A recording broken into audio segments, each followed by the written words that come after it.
Good morning, everybody. Johnny C. Cochran here, candidate for Congress, Alabama's 4th Congressional District. Yesterday, I had the pleasure of being a part of the Shoals area Labor Day Parade. It was a fantastic event. Got to be in a parade. Both my family and I think my little ones enjoyed it in particular. And then got to meet some folks and had an opportunity to address the crowd. I had written, I think, about a 5-minute speech. However, the Democratic candidates that were in attendance really only spoke for about 60 seconds, more of a kind of like a pep rally type of thing. And so I told the audience there in attendance that perhaps I would give my full remarks here in hopes that they would look me up, find out what I'm all about. So again, I want to thank the organizers of this weekend's events. I appreciate the opportunity to be in the parade. And I want to say I had the opportunity to meet several of the Democratic candidates running in various offices, all of which were extremely gracious and generous with their time with me. So I appreciate the opportunity to meet and discuss some of the issues with them. What I would have said to that crowd if I had given my full remarks would be something as follows. In case you haven't noticed, there is a lot of nonsense that goes on in our nation's capital. We have politicians who seek to divide Americans when there is so much that unites us. They pretend fight on TV and afterwards retreat to the swankiest cocktail parties in DC where they have a laugh at us common folks. You see, they want us arguing over this and that, so we don't focus on the fact that they've been robbing us blind. No, I'm not just talking about being overtaxed, though I believe the average working American is overtaxed. The tax code is intentionally complex to the detriment of regular Americans and favors the ultra wealthy who can afford to hire folks to take advantage of all the loopholes that the lobbyists have tucked in there. They've been stealing the value of your labor through a more stealthier method. It's called inflation. Y'all notice your grocery bills have gone up? Well, it's not just pain at the pump and pain at the gas station. You've been able to see that, feel that, because it's happened hotter and faster than maybe what you might have noticed over the years. Our gubernatorial candidate, Dr. Jimmy Blake, gifted me a dime from the year 1936. And if you compare that dime from 1936 to a dime from today, you'd notice a couple of differences. The design on them is different. The 1936 coin is a little bit heavier than today's dime.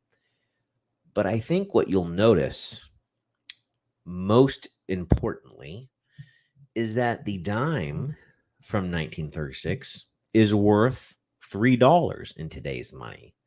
So how can a dime that's worth 10 cents be worth more, be worth $3? Well, it's because at that time, our coins were backed by precious metals. Our dollars were backed by gold in a bank. So you see, for decades, not recently, not just Republican, not just Democrat, for decades, our bipartisan elected representatives have been cowards.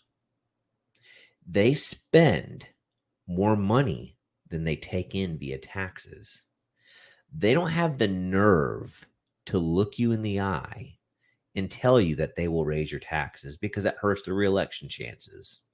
So, in order to keep spending without raising your taxes, they first severed our currency from gold and silver. Final act of 1971 when Nixon took us off the gold standard. This cleared the way to allow their friends at the Federal Reserve to expand the monetary supply, which devalues the purchasing power of the dollars you earn, you keep, you attempt to save, and really, your ability to get ahead in this life. What they do only benefits those at the tippy top of the food chain as they experience inflation via the assets they own, stock, real estate, fine art, all goes up in price because they print more dollars. So now it takes more of those dollars to buy the same asset. The middle class, the working class, and the most vulnerable among us suffer. Now, that dime, that's worth $3 in today's money. Since the 1930s, the US dollar has lost over 92% of its purchasing power. The median home price during the 1940s was $3,000. Today, it's right under $200,000. Now, my grandmother, she grew up in the Shoals area. And, if you were to ask her if she remembered what penny candy was, she would. And what's the cheapest candy you can find at the store right now? Is it 99 cents or has it gone higher? It doesn't make sense. Technology, innovation, and American ingenuity have increased labor's productivity, and the prices of many things have decreased, which increases our quality of life. But homes, vehicles, healthcare, education, childcare, all seem to be going up. Why are so many regular Americans struggling, treading water to keep our heads above it? Now, many of the Democrat candidates at the event today talked about maybe wanting to raise the minimum wage to $15 an hour.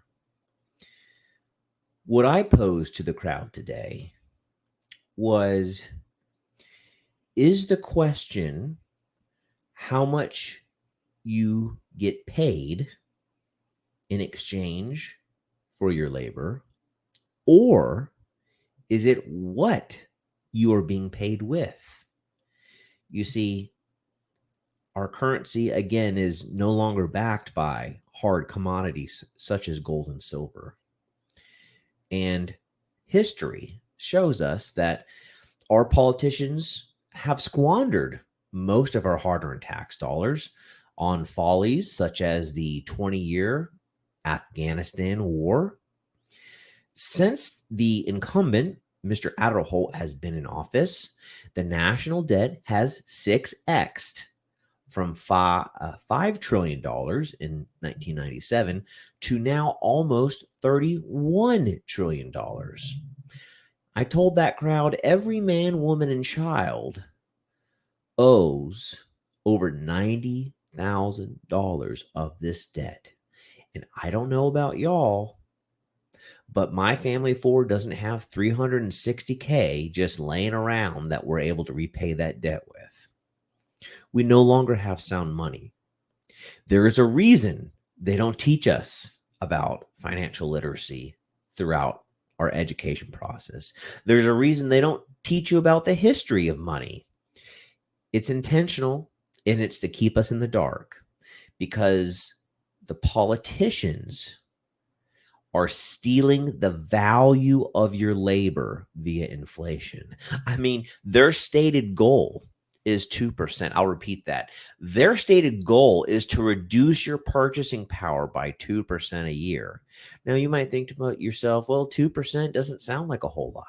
Well, how about 2% year over year over year, decade over decade, I would argue A, it adds up. B, it runs higher than 2%. And C, guess what? They don't accurately count the formula they use. The formula they use to account for inflation, I would argue, is incorrect and incomplete. So if inflation is reported in the news today at 8%, I can guarantee you it's at least 11, 12% or higher. So I would ask everyone across the state of Alabama, join our campaign. Libertarians are in favor of stopping the theft of our purchasing power that we've all worked so hard for. I would argue to enact term limits.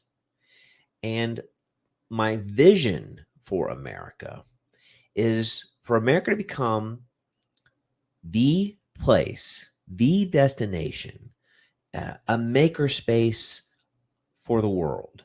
Let's make things in America, from advanced life-saving medicines to vehicles of all kinds, satellites and rockets, and advanced machinery. The truth is, as good as we have it in America, it could be a whole lot better for you and your loved ones if the politicians in DC didn't take so much of what you've earned.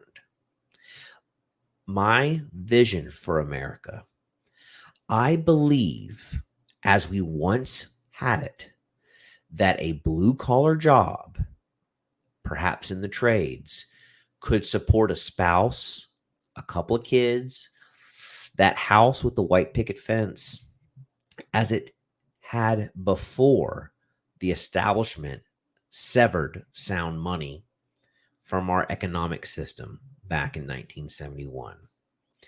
The soundness of our money, meaning how we are compensated for our labor and the purchasing power that exchange of labor to money earned retains, is the issue that affects all the others. And there's a reason why the folks in DC rarely talk about it. It's because they benefit from it. And they think you won't notice that they are stealing from you and your family. They want you to focus on how much you are getting paid and not what you're being paid with. A currency that is intentionally designed to lose purchasing power over time. Thank you for your consideration. Please go to www.johnnyccochran4al.com to learn more.